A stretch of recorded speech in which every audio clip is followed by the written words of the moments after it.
Good day, everyone. So for today, we are going to discuss the course Afro-Asian Literature. And to be specific, we are going to tackle the lesson African Literature.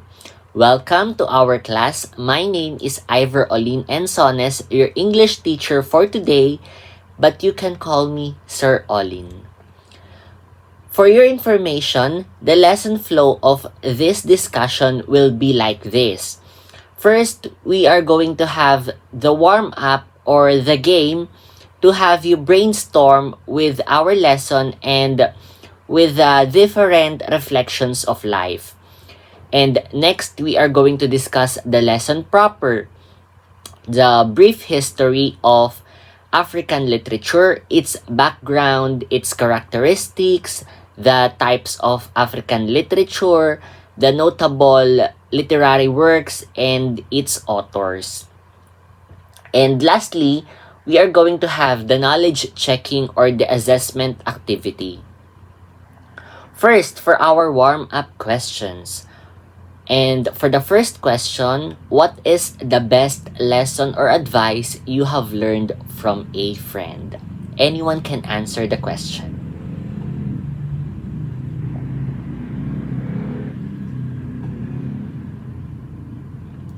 All right, that's a good piece of advice. And for me, on my side, the best lesson that I have learned from a friend is that never beg a person to be on your side. And that says it all, that we cannot please everyone. So choose the right people around you. And for the next question is, what is the biggest plot twist of your 2022, since we are nearly ending this year? Anyone can answer again. Yes, you can answer.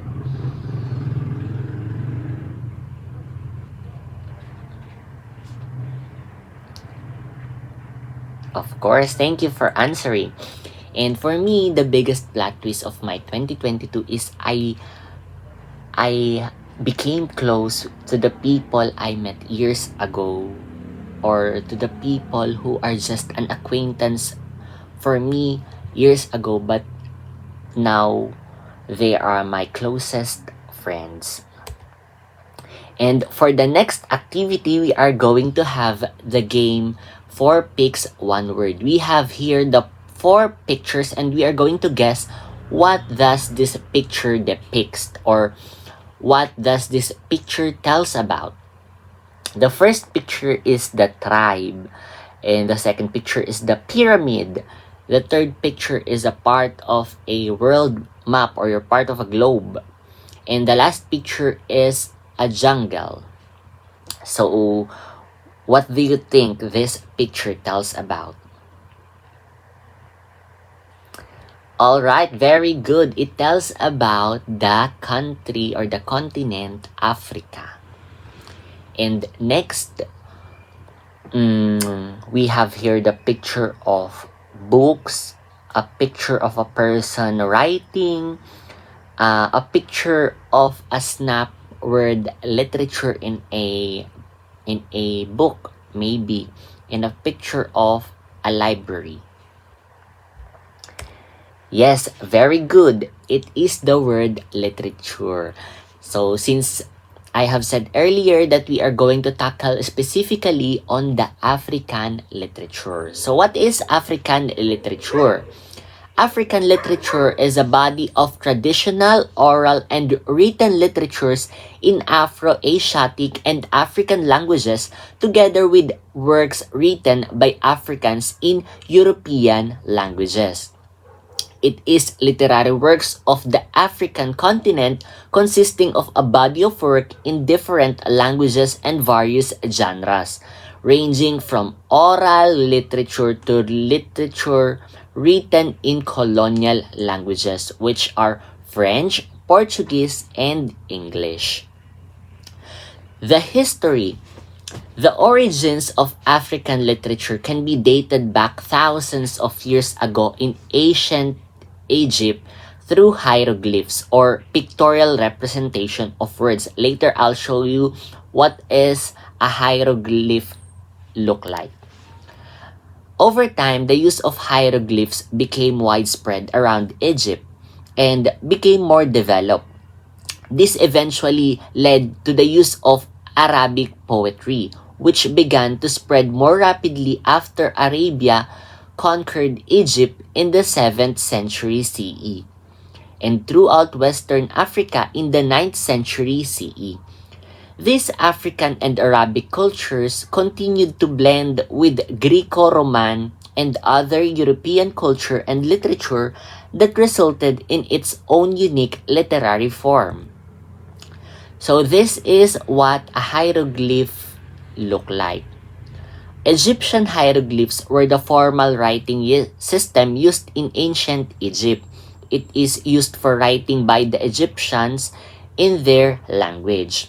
Hieroglyphs is combined of logographic, syllabic, and alphabetic elements with some 1,000 distinct characters. Cursive hieroglyphs were used for religious literature on papyrus and wood. The characteristics of African literature. Africa's history with colonization paired with its own unique set of values and methods of storytelling. It created a unique genre of literature with very particular characteristics. What do you think are these characteristics? Of course, as said in our presentation, most of the literary pieces of Africa shed light on the controversial issues such as racial discrimination, political conflicts, civil war, gender sensitivity, and human rights issues. What can you say about these characteristics? So from these characteristics, we can say that it is still common nowadays, right? The racism, the discrimination about the skin color and everything, the conflicts about the politics, the war of the different countries, the gender sensitivity, and that's why we have the program nowadays, the GAD or Gender and Development, in able to everyone to accept the different communities or different gender distinctions, and of course the human rights issues. And if we go back to the topic we have discussed before this, the hieroglyphics or the hieroglyphs, what can you say about their system of writing? Okay, let's look at the hieroglyphs. Their system of writing was quite hard, right? It is quite hard to understand, to memorize, and it has 1,000 distinct characters. And nowadays, we have just a piece of letters in order for us to represent what we want to say about a specific topic. Okay, let's move to the 4 types of African literature, and these are the oral literature, the pre-colonial African, the colonial African, and the post-colonial African literature. First is the oral literature. The examples of oral literature may be in the form of a prose, often mythological or historical, and can include tales of the trickster character or a verse. And next type is the pre-colonial literature. There are many examples such as the Quebra-Negyast or Book of Kings. They include animal tricksters like Anansi, a spider in the folklore of the Ashanti people of Ghana, Ijapa, a tortoise in Yoruba folklore of Nigeria, and Sungura, a hare found in Central and East African folklore. And next type, the third one, is the colonial African literature. This was the time between the end of World War I and independence. African literature increasingly showed themes of liberation, independence, and among Africans in French-controlled territories, negritude. And the last one is the post-colonial African literature. African writers in this period wrote both in Western languages, mainly English, French, and Portuguese as we have said earlier, and in traditional African languages such as Xhosa. The seven conflicts as themes many authors mention are the clash between the Africa's past and present, between the tradition and the modernity, between the indigenous and the foreign, between the individualism and the community, between the socialism and the capitalism, between development and self-reliance, and between Africanity and humanity. So again, class, what are the four types of African literature? First, we have the oral literature. Next, we have the pre-colonial literature. And for the third one, we have the colonial African literature. And lastly, we have the post-colonial African literature. And now we are going to discuss the literary pieces and authors. With the tragic and irreplaceable loss of Nelson Mandela, as we all know, the world now must take to his words and memories to keep his inspirational message of hope alive. Thankfully, his spirit lives on in Long Walk to Freedom, his sensational autobiography and Conversations with Myself, a collection of his most private essays and letters. Mandela will be forever available for anyone to access. His words will resonate on the page for longtime followers or perhaps someone not yet familiar with a great leader. In the spirit of Nelson Mandela and his written legacy, the following is a list of 5 essential works by African authors.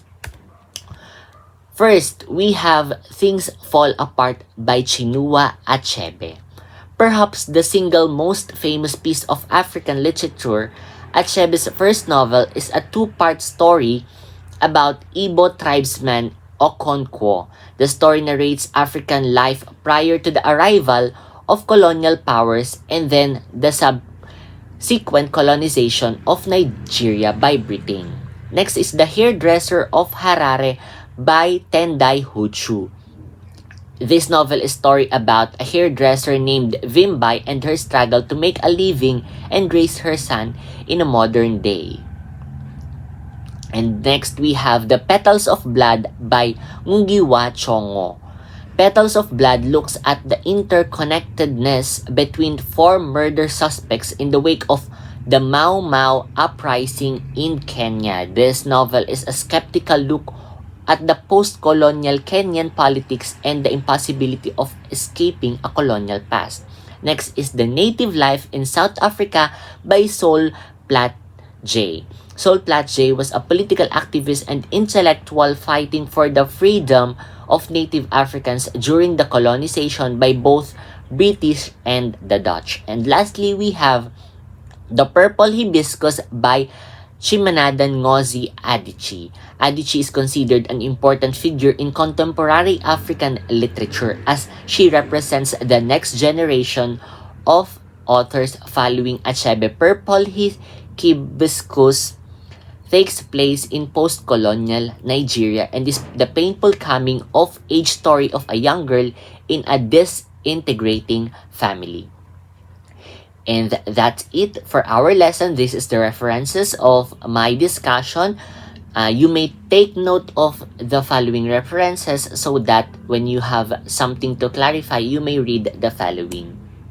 And for our learning checking, we have this activity. Write a reflective essay of what are your realizations in the African literature in connection with our today's world. And of course, be sure to share it with your partner in the class. Be able to discuss each of your realizations. That's it. Thank you very much. Again, my name is Iver, Olin, and Sones, your English teacher for today, now signing off. Thank you everyone and hope you learned something new today. Thank you.